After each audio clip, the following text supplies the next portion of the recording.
पहाटेचा ताजा झुंजार सूर्यप्रकाश पाहून जशी ऊर्जा येते तशीच ऊर्जा आज मिळणार आहे शैलपुत्रीच्या दर्शनाने। नमस्कार मंडळी, मी साहिल गावडे आणि तुम्ही पाहतात माझी खास सिरीज देवीच्या 9 रूपांची नवरात्र। ज्या सिरीज मध्ये आपण देवीच्या प्रत्येक रूपामागचं महत्त्व समजून घेत आहोत।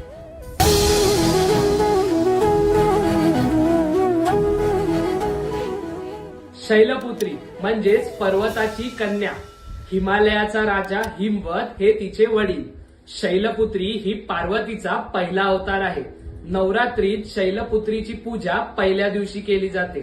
आधुनिक दृष्टिकोनातून शैलपुत्री ही आपल्या पायाला घट्ट धरून ठेवणारी व मनाला शाश्वत आत्मविश्वास देणारी शक्ती मानली जाते। शैलपुत्री ही सर्व देवतांच्या सामर्थ्याचं संगम आहे।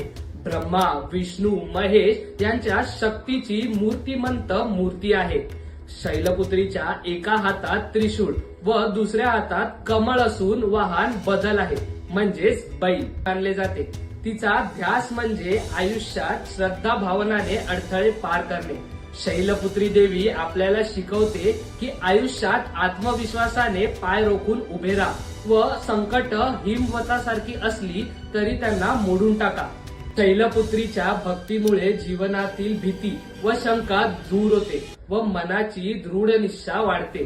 शैलपुत्रीच्या अनुभवामुळे उभारी मिळाली की नंतर एक नवीन आशा जागते, जी आपण उद्याच्या भागात पाहणार आहोत।